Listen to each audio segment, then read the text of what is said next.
Yooyaa harka fuunee kabajamtoota hordoftoota TV Oromiyaa Today. Keessummaa addaa qabannee isiniif dhiyaannee jirra. Isinis akka nu waliin turtan gamanumaan affeerraa keenya. Keessummaan keenya toora Skype'tiin dhiyaatan biyya Ingilizii magaalaa London irraa Birraa Sabaa qabannee isiniif dhiyaannee jirra. Birraa Sabaa toora Skype'tiin waan nu dhiyaattaniif guddaa goone isin galateeffanna.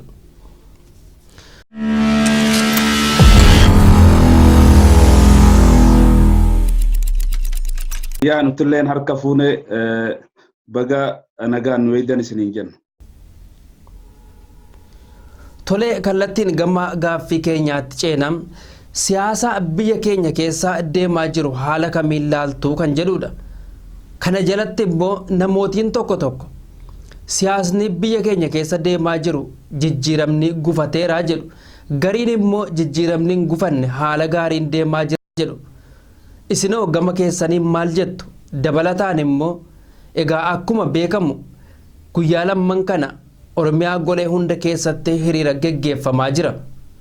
Xiinxalaa siyaasaaf daayirektara OMN obbo Jawaar Mohaammed sababa isaan wal qabateen Oromiyaa golee hunda keessatti hiriirri bahamee mormiin garaagaraa dhageessamee jira.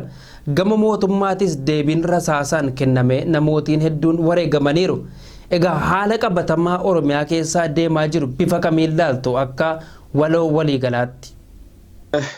Yaa osoon gara gaaffii keetiin dhufne dura jalqabarra wannin jechuu barbaadu wantoonni guyyaa har'aa Oromiyaa keessatti raawwatame iddoowwan garaagaraatti hiriiraa fi lubbuun namaallee kan baatee jira. Kanaaf aktiivistii Jawaar Mohaammed irra wanti raawwatame waan hedduu ummata Oromoo illee mataa qabachiisee waan hedduu hamaa fi yaachisaadha. Kanaaf akka saba Oromoo tokkotti akka lammii Oromoo tokkotti anis akka nama dhuunfaa tokkotti waan hedduu na dhagame waan ta'eef obbodiyoon beekamaadha waa'een isii. Kana kan godhan itti yaadanii godhan jaalatanii waanuma ifii qindeeffatanii godhani waan ta'eef akka amma isaan miidiyaarra bahanii wanni kun nama waan kana godhan beeynu maansaa akkas waan jaansanii miti. Itti yaadaniiti dhimmicha kan raawwatan waan ta'eef dhimmichi ammoo addatti ilmaan Oromoo irratti karoorfamee kan godhame. Har'a waan akka nu garsiisan borummoo namoota biraa baay'ee kakkasaa irratti wantoota kanaa raawwachuuf deemu. Kanaaf wantoota kana qeeroon Oromoo ilmaan Oromoo hundi ija takkaan tokkummaadhaan wanta kana jara kana akkuma har'a bifa ajaa'ibaatiin dachi garagalchanii hiriira baanii itti garsiisan kana way ummata kana itti garsiisuu dirqama kan itti fufu jedhee yaada because wanni kun waan itti yaadamee godhame waan ta'eef. Kanatti aansee gara gaaffii keetii kan yeroon si deebi'u jijjiiramni amma biyya keenya keessatti dhufe an akka nama dhuunfaa tokkotti jijjiiramni kun gufateeraan jaan jijjiiramni gufateera kan itti yoo sababni gufateera gaafa jettu maal farratti gufate? Qeeroon Oromoodha, hawwan Oromoo, dargaggoon Oromoo, manguddoo xiqqaa hanqa guddaatti Oromoon kan qabsaa'eef nama dhuunfaa masara mootummaa galchuu qofaaf osoo hin ta'in biyya isaarratti abbaa biyyaa ta'ee waan silaa kalee gaafachaa ture san kan dhabe qaba Oromoon akkanuma lafaa ka'eetiin kan falmaasaa gaggeessaa ture. Oromoon waan dhabe qabaa waan gaafachuu qabaachaa ture qaba. Kanaaf wantoota san wanni takka lama sadiin inni lafa kaatee akkasitti itti deemaa ture san takkalleen uummata Oromootiin wanni deebisaatti argate takkalleen hin jiru jechuudha.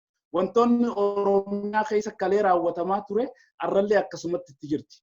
Kanaaf jijjiiramni kun gufateera kan nama jechisiisu isa kana jechuudha. Fakkeenyaaf yoo gama tokko yoo laalte gama hidhaati yoo laalte ilmaan Oromoo gama tokkoon maakalaawii cufneera maalli cufneera jedhanii gama tokkoon haalli isaan itti mana hidhaati itti nama yaasan jira. Gama biraatiin garuu gara ija kaameraa duubaatiin ilmaan Oromoo meeqaantamtu mana hidhaa guutamee jira irraantan. Miseensota bilisummaa Oromoo baay'ee ilaaluu dandeessa. Namoota dhuunfaa baay'ee ilaaluu dandeessa. Mana hidhaa keessa jiran irra baay'een isaanii jechuudha. Kun dhugaa lafa jirtu jechuudha. Kanaaf ummanni Oromoo kan qabsaa'eef lammaffaa deebi'ee hidhamuuf miti. Inni biraa ummanni Oromoodhaa waa'ee gaaffii mirga abbaa biyyummaatiif qabsaa'eera. Mirga abbaa biyyummaa san biyya isaarratti abbaa biyyaan taane because itti du'aa jira har'allee. Hanga guyyaa irraa magaalaa Adaamaa keessa namni du'e irraa magaalaa Harar keessa gara nama jaamu akkas kan ta'an du'aniiru Amboo keessatti haala saniini amma hospitaala seenee ijoolleen duutee jira akka reefu kan laale jechuudha. Kanaaf haalli kun jijjiiramni kun bifa kanaanii miti Oromoon kan yaadee muummicha ministeeraallee hanga masara mootummaa kan ga'uuf kan inni godheef jechuudha. Kanaaf jijjiiramni kun gufateera kan nama jechisiisu isa kana kan hin jechuu barbaade. Sirni naftanyaa uummata bal'aa sirni naftanyaa qabsoo uummata bal'aatiin du'e yeroo ammaa kana deebi'ee lubbuu horatee jira. Akkasumas Finfinneef Dirree Dhawaa bakkoota garaagaraatti lubbuu ilmaan Oromoo hedduun gaagaamaa jira. Caayaansaas bal'atee bakkoota hedduu keessatti dagaagaa jira. Sirni naftanyaa durii kun deebi'ee meeraa jira jechuu kooti. Uummanni Oromoo qabsoo hadhaawaa godhee wayyaanee ofirraa darbee akkasumas waggoota 150 sirna naftanyaarra ture falmii hadhaawaa godhuun ofirraa jigsee jira. Deebi'ee sirni naftanyaa kun akka irratti hin dagaagne maal godhuu qaba jettume gama keessaniin? Gaaffii baay'ee guddaa fi wantoota baay'ee tuqamuu qabu. Jalqaba irratti Oromoon dhimma Finfinneetiif dhimma Dirree Dhawaa lubbuu jijjiirraa hin qabne itti gabbarsiiseet itti dhabee as ga'e. Fakkeenyaaf gaafuma tokko yoo fudhatte bara 2004 gaafa magaalaan guddittiin Oromiyaa Finfinnee irraa Adaamatti haa deebitu jedhan nirraa kaasee ilmaan Oromoodhaa sababa Finfinneetiif dhuma yoo laalte dachiin haa dubbattu baay'ina isaanii meeqa akka ta'an jechuudha. Gama barattootaatti yoo fudhatte barattoonni sababa magaalaa Finfinneedhaa lubbuu isaanii dhaban baay'eedha jechuudha. Kanaaf uummanni Oromoodhaa magaalaa Finfinneetiif magaalaa Dirree Dhawaatiif waan jijjiiruu qabu kun ifaa fi ifa jechuudha.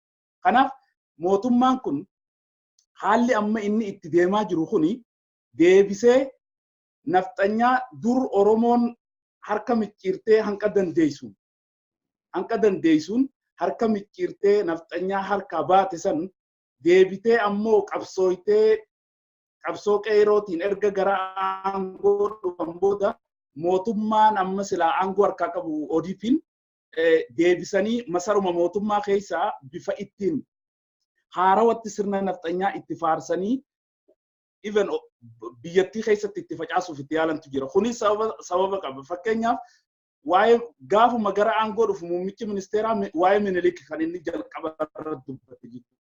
Ani hin beeku namni seenaa Oromoo beeku namni Oromoo keessaa dhufe nama baay'ina Oromoodhaa sababa Minilik du'e beeku. Asuma dhiyeenya kana yoo fudhatte bu'aa qeerootiin namni gara aangoodhaa dhufe namni beeku.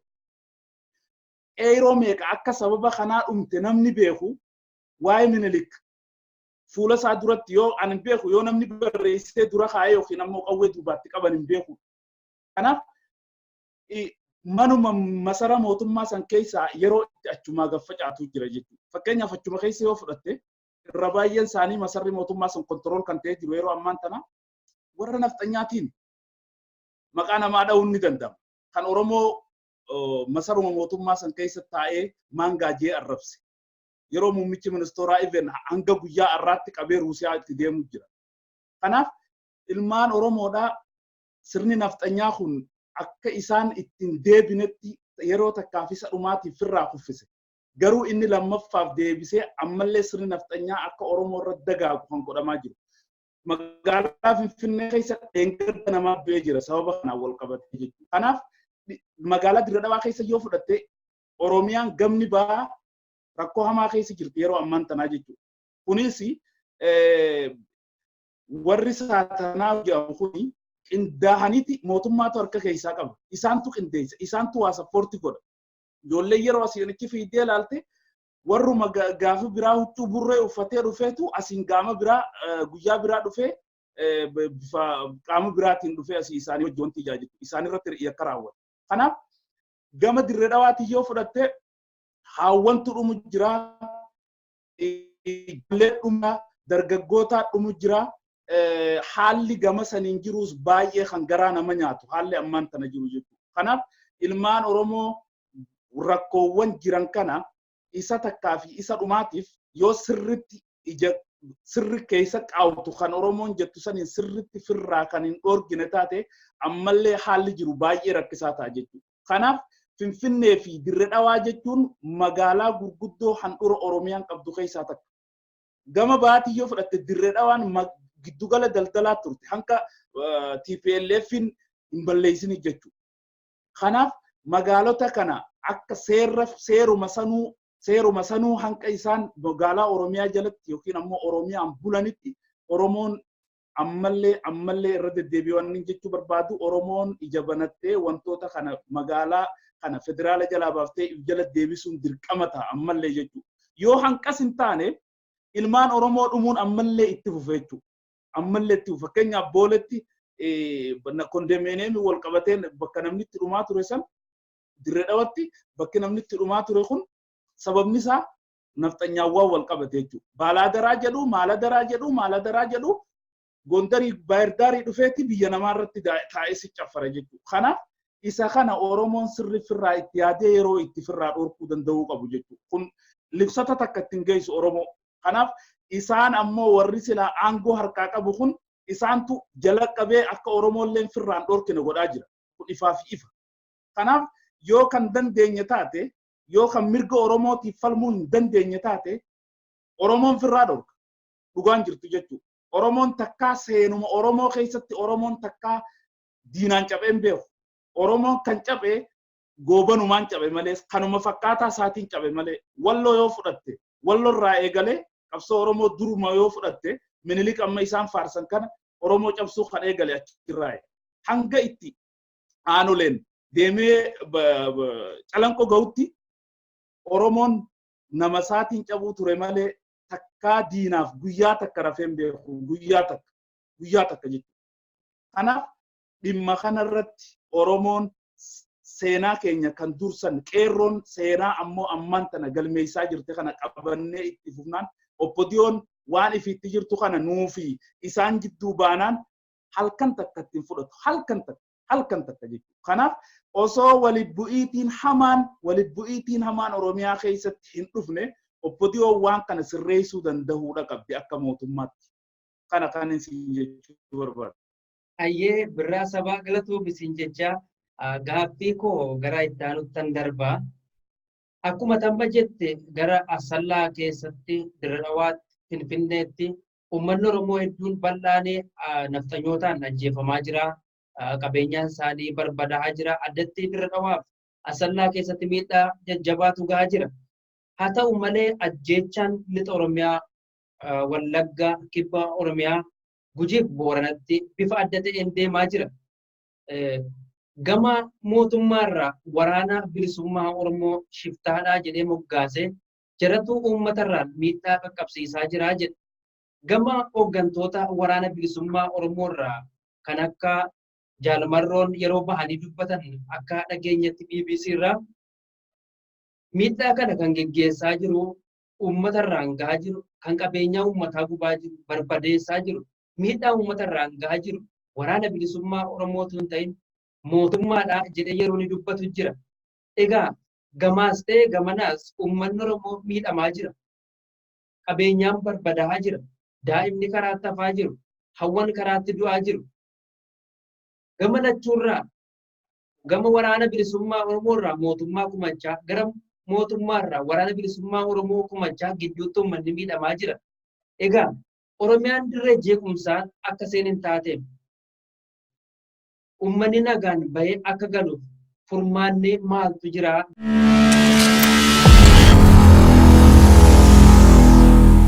Takkaa fi takka kun Tole. mootummaan gaaffii ummataa deebisuu danda'uudha qaba. Takka asuma tun maaliif akka isaan amma bahanii TV fi wantoota garagaraarra TV isaanii haammatanii haasawan kana osoo hin taane ummanni Oromoo waan gaafate qabaa, waan ammoo isaanirraa barbaadu qaba, waan isaanillee afaaniin haasawantu jira.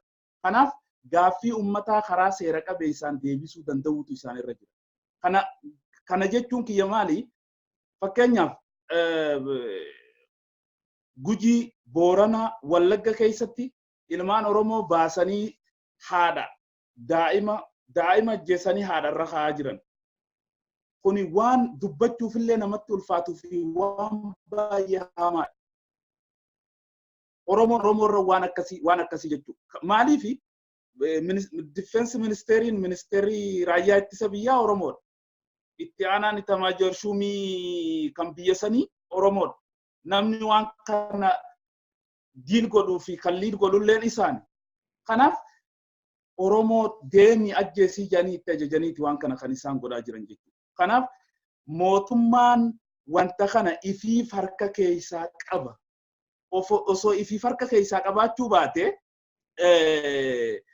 ummanni nagayaan jiraatu kan qotatee bulu ijoolleen baratu nagaa isaanii dhabanii yeroo itti rakkatantu jira jechuudha. Kanaaf dhimma kana ofuma isaaniitiif waan ifii walitti borcaa jirani malee waan waraanni adda bilisummaa Oromoo yookiin ammoo gama saniin kan liid jiru waan marroo wal qabatu miti jechuudha. Kanaaf bar wanni ifaa fi ifaa takka beekamaa bar adda bilisummaa Oromootii fi Oromoo yoo addaan baasna akki jedhanii guyyaa takka maal jedhanseetti sa'a 24 keessatti yeroo gabaabdutti sa'a 24 keessatti tarkaanfii irra fudhannee nagaa buusna jedhanii yaadanii turan. Sun hundi isaaniif hin taane sa'a 24 waggaa 24 illee godhan kan. Sababni isaa Oromoo fi adda bilisummaa Oromoo addaan baasuun yoomiyyuu hin danda'amu. Dhugaa kana isaanillee ifin maxxansanii fudhachuu danda'uu qaban.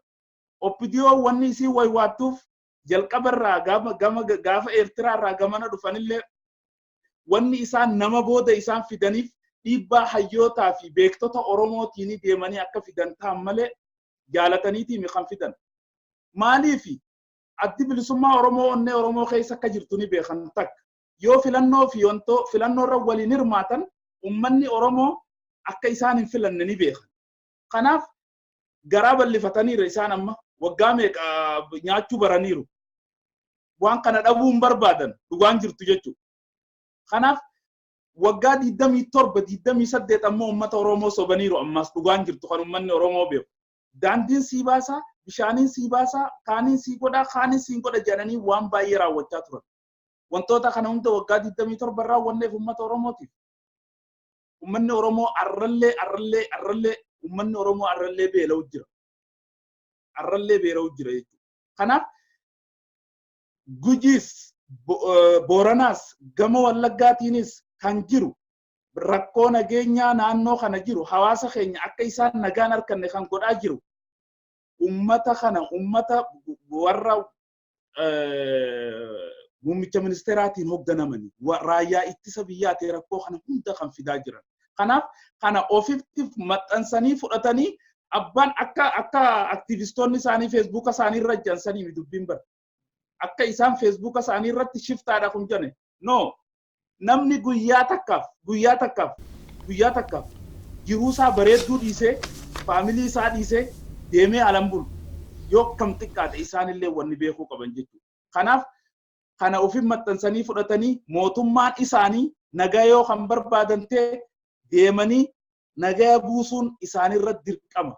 Waan kana raawwachuu kan qabu isa. Waliigaltee addi bilisummaa Oromootii fi mootummaan walii mallatteessan san keessaa takka raawwanne takka waan san deebisanii hojii jijjiiruu danda'uu qaban.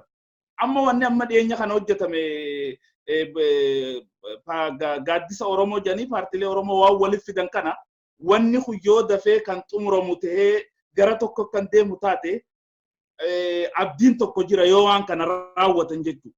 Garuu kana ni raawwatti jee oppodiyoon bar akkanumatti waanuma yaadik IPRDF walit jaaniif malee yeroo dheertuullee sirraa fuudhuun barbaadu bara 1980 yaadik kan hundaa'e. Yaadik kan hundeesse ankana namuma isaanii namuma gaafaan biyya jiru waggaa jaha dura biyyaan ture. Bara 1980 yaadik kan hundaa'e. Yaadik namni amma yaadik keessa jiru hundi kana ni beeka. Yaadik kan hundeesse dhaabbilee lama dhugaan jirtu jechuudha. Warra Ba'aadanii fi TPLF. Ifiifuu warri oppodiyoo ifiin jiru sun 80 takka hundoyte bitoota isa mokkas naannoo fakkaata. 80 takka. Luuk 80 kan yaadik hundaa'e.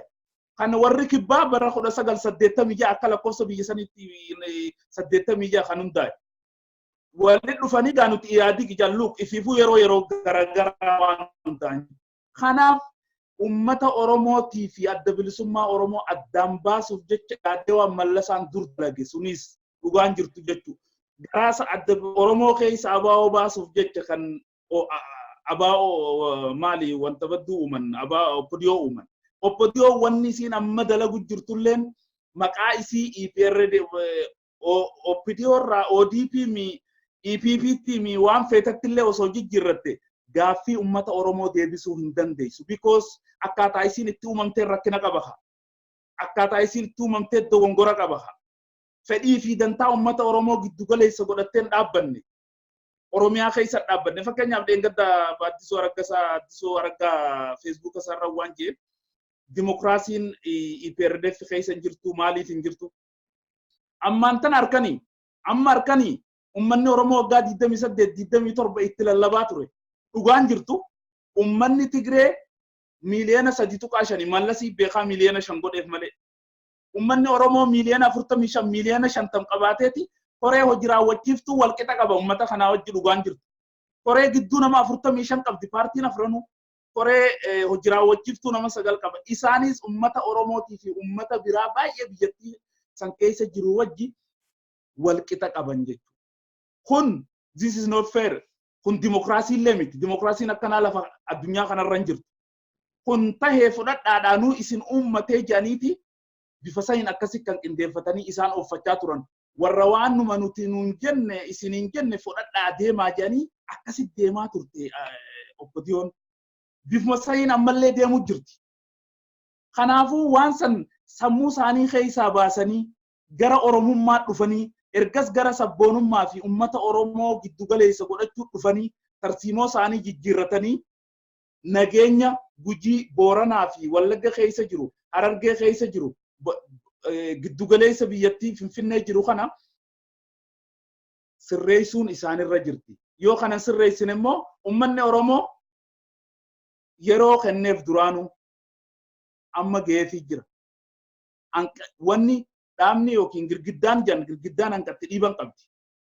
Yeroo hanka waatti dhiibantu jira. Hanka waatti obsanillee jira. Obsee jira ummanni Oromoo asiin ga'ee jira. Amma immoo wanni bareedaan ummata Oromoo bira jirtu qeeroon Oromoo dhugaa kana adda baastee beekti. Adda baastee akka ummanni kun hattuu ta'e sirriitti beekan. Sirriitti. Kanaaf yoo isaan kan bifa kanaan itti fufan taate karaarraa maqaadhaa jechuun danda'uu qaban. Ammallee kana jechuuniif ta'anii jechuudha. Kanaaf yoo Minilik nuuf faarsaa warra kalee harkaa fi miila keenya mure. Warra immoo ummata Oromoo kanaafiin qabsaajee bar dhugaan jirtu yoo walitti himan bareeddi. Oppodiyoo biratti namni isiidhaaf namni ummata Oromootiif dalage kabajaan qabu. Dhugaa jirtu kana fudhachuu qabdi oppodiyoon. Namni ummata Oromootiif dalage dubbii Jawaar irraa fudhachuu dandeenya. Jawaar ummata Oromootiif dalage malee waan godhen qabu jechuu isaan. Daawwit Ibsaa yoo taate qabsaa'onni adda bilisummaa Oromoo kan waggaa 45 waggaa 50 jiruu fi maatii isaanii itti dhabanii qabsoo kana hanqa danda'anii hanqa humni isaanii hayyamteen dhiibanii asiin gaanii harka qeerrootiin gaan jiruu isaanii jibbaniitii miti. Kanaaf dhugaa jirtu kana ofin maxxansanii fudhatanii waan jiru kana yoo kan sirreessinan taate ummanni Oromoo ni sirreessa. Because isaan namni ummata Oromootiif dalage isaan bira kabajaan qabu. Maaliifin kana jaa sabboontota isaan keessa jiruu ni nyaatan isaan ni nyaatan. Sabboontota baay'ee jira bar isaan keessaan ka ol dhufu. Yeroo muraasa booda karaarraa dhabamsiisan. Ammuma dhiiuma yeroo jijjiiramaa kana maaltu ta'e yoo garte yeroo jijjiirama jaan kanan ijoollee sabboontota taatu ijoollee qeerroo ciccimtuu fuudhaniiti gara aangoo fidaa turan. Xiqqoo booda maal godhan ijoollee tana akka jiru rafarraa kaasanii obbodiyoo dillattuu qofatti naqan. Look, amma maali gurbaan amma itti aanaaf komishinara poolisii federaalaa ture san hoogganaa godina argee ba'aa ture. Kanaaf obbodiyuma dullattii tana guuraniiti achi jalaa ol fidanii ittiin shaaxatanii ittiin wanti godhatan waan ta'eef kana sirreessuu danda'u isaanirra jira. Yoon sirreesse uummanni Oromoo tarkaanfii fudhata kan jedhu ibsumaafanii jaalate. Tolee, egaa walumaa galatti ta'anii mari'atanii biyya keenya nagaa godhuutu irra jira kan jedhu yaadi kee natti fakkaata. Gama birootiin gara kaabaa Oromiyaattan si geessa. Liyyuu Haayiliin Amaaraa uummata Oromoo Walloo irratti ajjeechaa sukkanneessaa raawwataa jiru.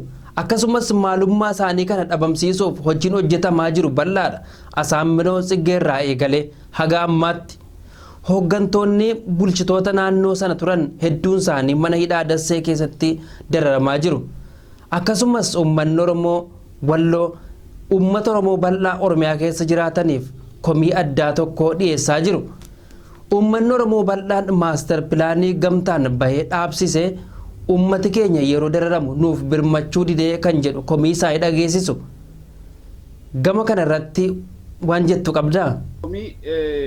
Amma dubbii Walloo dubbii akkanumatti bira kutanii miti ummata Oromootiif illee assaayimentii guddaadha jeetii yaada dubbii Walloo. Sababni isaa Walloon diina lama hedduu jirti. Tokkoffaa diina guddaa kan ifatti beekamu nafxanyaa Liyyuu Haayilii naannoo sanii ittiin marfamtee jirti. Inni lammaffaa komaandi poostii jala jirti dhugaan jirtu jechuudha.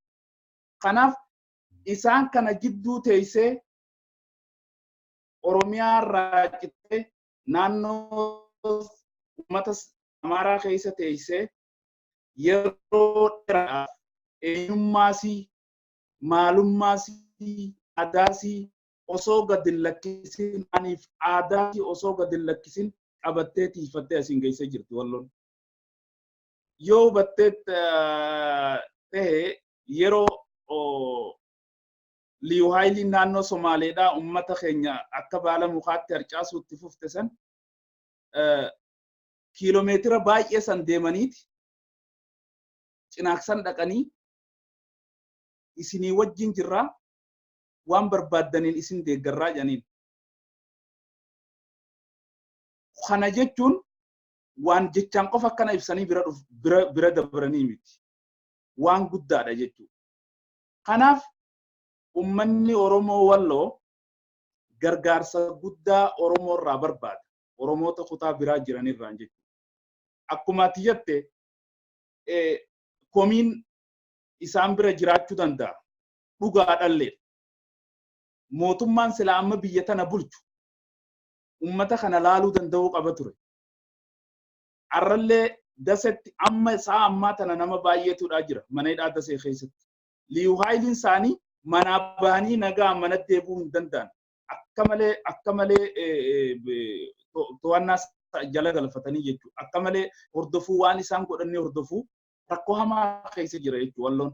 Kanaaf ummanni Oromoo wanni nan dhaamuu fi barbaadu ummanni Oromoo ajjeechaa Oromiyaa gama maraan deemaa jiru kanaaf yoo ta'e jee kan xiqqollee taate xiqqolaan rafuu miti xiqqoo ija isaa akka walirra kaatu taate shilim ka jedhan san jechuudha xiqqoo ija isaa walirra kaatu taate ummanni sila amma biyya bulchu jirtu jaan kun akka amma masarri mootummaa sanuu kan naftanyaanu kontrol ta'ee jira waan ta'eef naftanya dabarsanii ni kennu.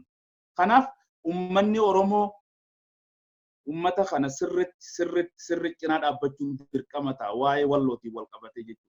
Maaliif lolli isaanii yeroo xiqqoo addaan dhaabbataa deebi'ee itti fufaa xiqqoo adda dhaabbataa deebi'ee itti fufaa haala akkasii keessa jiran.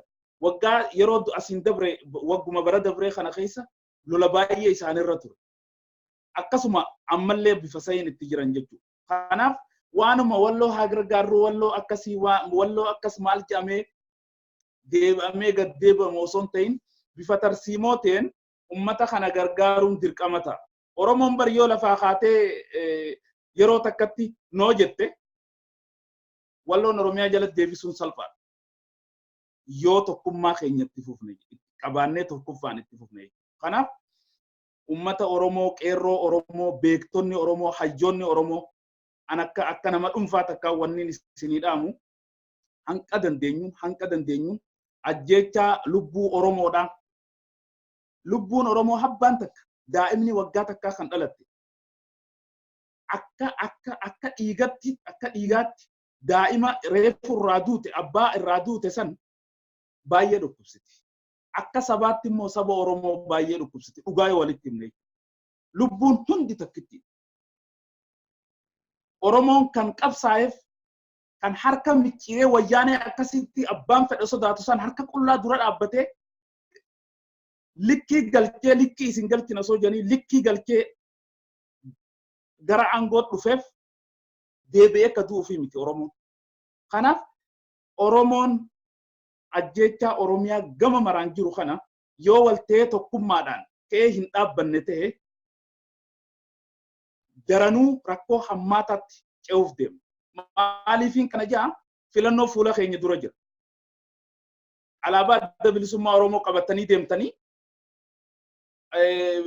qamisa adda bilisummaa Oromoo qabattee uffattee deemu jirta. Tiishartii adda bilisummaa Oromoo joo qabattee deemta.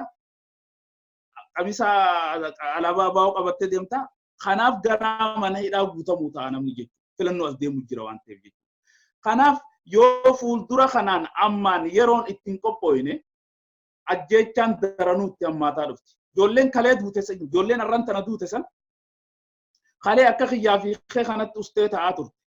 Biliivi maali maatii sii bira yookiin ammoo barnoota sii yookiin ammoo bakka takka turte ta'a. Kanaaf lubbuu Oromoo kan bakka hundatti akka baala mukaatti harcaatu kana Oromoo yoo tokkummaan ka'e malee bifa amma jiru kana yoo kan itti fufu taate daranuu nu dhichinu. Booranaa fi Gujii keessa gaafa namni du'u yoo Oromoon kutaan biraa taa'e akka gaafa Minilik san ta'uu deemna. Qabadhaa Oromoo tan. Akka gaafa Minilik. Gaafa Minilik mucee aman mucee naftanyaan bar dura gaafa hogguu Harargee gasseentu mucee aman mucee Minilik san ta'uu deemna. Qabadhaa Oromoo tan. Akka gaafa Minilik. Gaafa Minilik mucee aman mucee naftanyaan bar dura gaafa hogguu Harargee gasseentu mucee aman mucee cabsiteeti ergas gara calii calanqoo gad dhufte bakar waareeffatte jechuudha. Osoo gaafa mucee aman mucee faan falmatan warri Oromoon bakar baaree irratti waliin qabe osoo gaafa Walloo cabdu Oromoon taa waliin dheeyxee qabdee loltee firraa deebiste osoo gaafa aanoletti akka Oromoon lafarraa baddu harmaa fi harka keenya muran san Oromoon kutaan biraa noo harkaa fi harma keenya hin murtu waliin nu fixxaajanii akka galaanaatti itti dhangala'anii yeroo sanitti biyya san gallakkise yookiin ammoo to'annaa isaanii jala godhan jechuudha. Kanaaf Booranatti, Gujitti, Dirredawatti, Finfinnetti, Giddugaleessatti Oromoo duutu kana please kaanee ija takkaan tokkummaadhaan firraa dhoorkuu danda'uudha qabna. Walirra laallee daranuun nutti hammaatti kan kaasuuf. filannoo biyyoolessaa dhiyaachaa jiruuf bara kana keessa gaggeeffamuuf amma baatii muraasa qofatu hafe paartileen siyaasa Oromoo mormitoonni hagam of qopheessaa jiru jetta. Akkuma beekamu baatii shanan kana addumatti waajjirri addaa bilisummaa Oromoo KFO bakkoota garagaraatti cabee saamamee jira. Miseensonni isaanii deeggartoonni isaanii hedduunis mana hidhaatti dararamaa jiru. Akkasumas Oromiyaa keessa sosso'anii yeroo uummata dammaqfatan hin argamani paartileen siyaasa Oromoo. Egaa haalli kun garamitti deemaa jiru? Filannoo dhufuufoo hagam of qopheessaa jiru kan jedhume asirratti yaada kennuu hiri hordoftoota keenyaaf. Kun ifa jalqaba akka reefu si tuquuf yaale oppodiyoon yookiin ODP'n ammaan tana akka aangoo gallakkisan hin barbaadan waan ta'eef dhiibuu barbaadu haal duree tokko tokko yeroo si jala dabarsuu barbaadu. Because sa'a lafa kaa'anii jira yeroo isaan lafa kaa'atantu jira yeroo lafa kaa'ate tasan siitu tukkanan godhanii si lafa kaa'anii siitu kasin godhatin jedhanii lafarra si harkisuu barbaadu. Maalii fi aangoo isaanii tana gallakkisuu waan hin barbaanneef. Kana kan nama agarsiisu wantoota isaan godhaa jiran kanarraa. Kanaaf dhaabbileen Oromoodhaa paartileen Oromoodhaa kan biyya keessa sossoohaa jiran keessaafuu wantoonni filannoon dhufaa jira wantoonni haal duree isaan guchachiisu si'achisiisu fakkeenyaaf waajjira adda addaa banachuu bakkoota garagaraatti ummata keetii wajji wal arkuu ummata dubbisuu wantoota kana amma kaan yeroo filannoon ganaa ji'a tokko ji'a lama mookkas hafee godhamana fakkaate waan seeras illee beekuu baadhu garuu bakkoota garagaraatti yoo fudhatte waajjira KFO caccabsaa jiranii cufaa jiranii waajjira adda bilisummaa Oromoo cufaa jiranii caccabsaa jiranii wanni ammoo gaafa san irra walii galanii Eertiraadhaa garana dhufan wanni walii mallatteessanilleen karaa nagaatiin qabsaa'ee karaa nagaatiin yoo moote si ammadheetiin sikkanna akka muummichi ministeeraa Jawsan afaanii kan taane malee yoo moohame immoo biyya san keessa biyya isaatii nagaan akka keessa jiraachuu danda'u marsaatti aanuuf akka of qophiisu ture sila. Garuu asiin gaafa ati deemtee waajjira keetiin banadheettu waajjira kee yoo cufan miseensa kee yoo hidhan miidiyaadhaan ifatti olola yoo sirra banan kun dirreen dimokiraasii akkas jedhamtu hin jirtu lafa kana gubbaa. Shiftaa yoo siin jaan ati immoo shiftaa miti eengadda isaanii wajji waliin teessee tarka wal qabatanii takijibaa jechuun harkasii wajji wal qabatanii karaa nagaa waliin deemnaa nuti Oromoof dalaynaa nuti tokko ja'a turan. Gaafa gabbaan ammoo kaadireen dullattiin isaanii tanii reefu siin ja'uusan jechuudha. Warri waggaa 27 dhiiga Oromoodhaa xuuxxuu bareessan dhiiga Oromoo ammallee xuuxuu waan barbaadaniif. Waajjira miseensa bakkoota jiran hundatti yeroo hidhan gara. Kuni beektaa yeroof ati yeroof waajjirallee cufuu dandeessa. Yeroof illee namallee hidhuu dandeessa. Garuu sammuu hidhuu hin dandeessu. Sammuun numa hojjetti. Kanaaf yoo isaaniif ta'e karaa isaan baasu yoo isaaniif ta'e osoo dhiisanii bareeda. Garuu yoo dhiisuu baatanis akka reefu jee ummanni Oromoo abbaa isaaf ta'u bareechee beeka yeroo ammaan tanaa jechuudha. Kanaaf paartileen Oromoodhaa akka Oromootti ummata Oromoo kana tokkicha walitti qabna.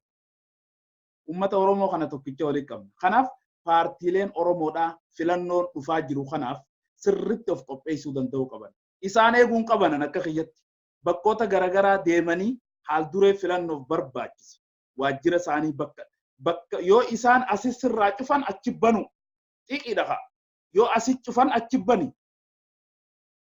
Kanaaf waajjira bakkoota garagaraa banachuu miseensota hidhame immoo warra Human Rights Watch jira Amnesty International jira wantoota qaamotee kana jirutti iyyachaa isaanillee qaama waan itti iyyataniiti because yoo isaanitti iyyatallee deebitee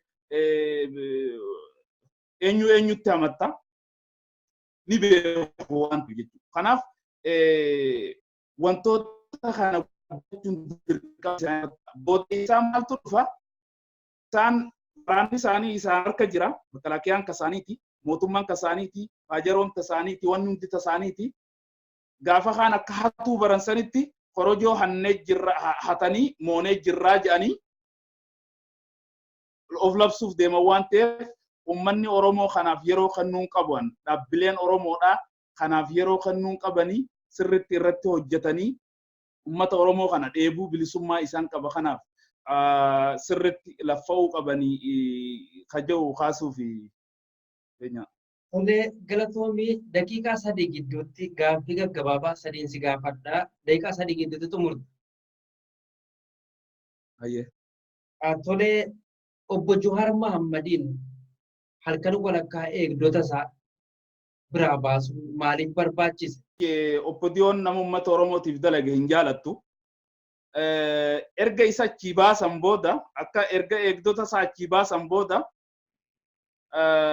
akka barbaadanitti yookaan tarkaanfii irra fudhachuu danda'u ta'a. Irra raawwachuuf deemu ta'a. Yookaan ammoo akka barbaadan san doorsisanii kana booda waan akkanaa ni hojjetta kana booda kanan dalagin jedhanii doorsisuuf waan irra yaadamee irratti xiyyeeffatanii godhanii jee yaadaan. Maaliif halkan walakkaa wanni eegdota duraan si kennan sirraa fudhataniif hin jiru. Mootummaan kasaaniiti guyyaa walakkaa irra dawwalanii kootti jechuun mirga qaba waan ta'eef jechuudha. Kuni waan ta'e jedhanii doorsisa muummichi ministeera paarlaamaa irratti dubbatan waa wal qabatu yaada.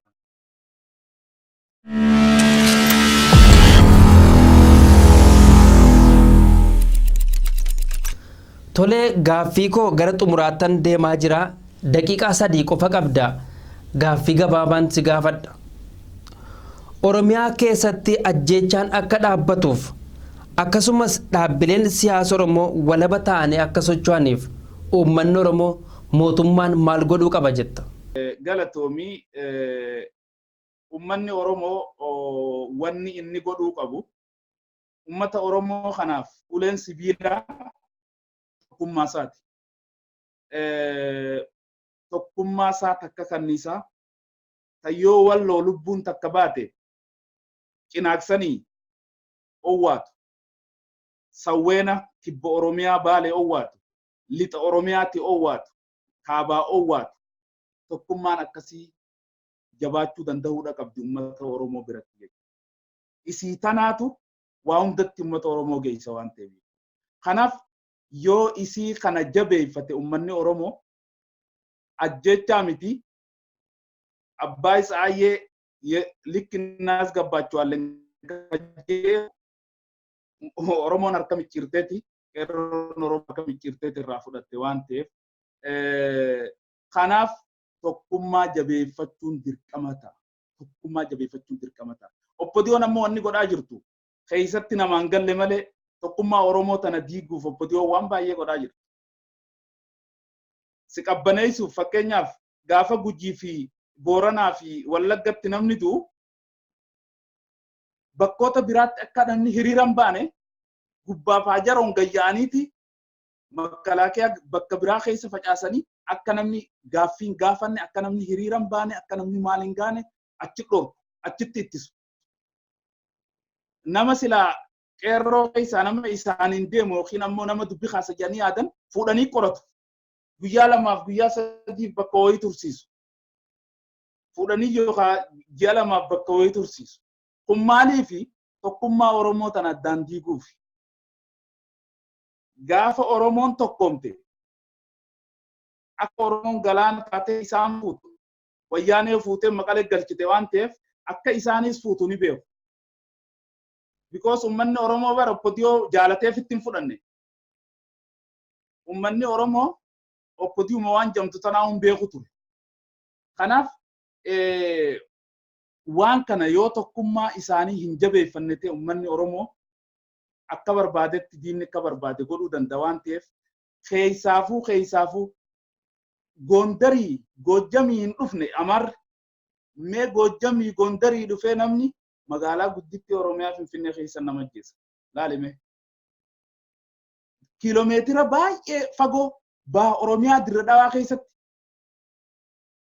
naftanyaadhaan yeroo ilmi Oromoo du'u akka malee qaanii akka malee jechuudha.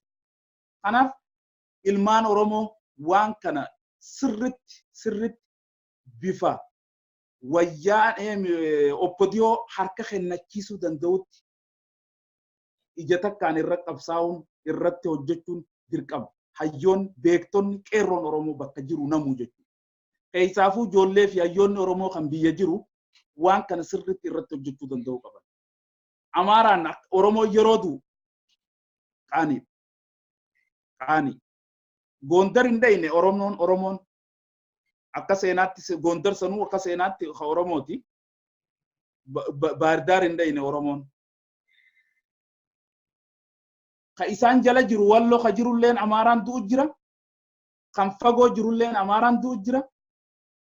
Kanaaf waan kana yoo teenyee kan laallu taate namuu bakka jirru geefi yoo hin baane dubbiin tun booda.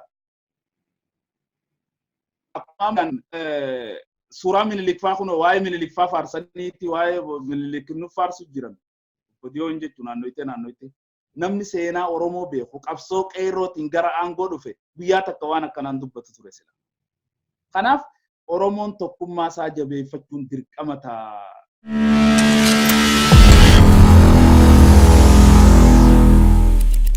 Hayyan kabajamtoota hordoftoota keenya waan waliin turtaniif guddaa galatoomaa isiniin jecha qophiilee gabaabaa nuti qabannee isiniif dhiyaanne asirratti goolamnee jirra.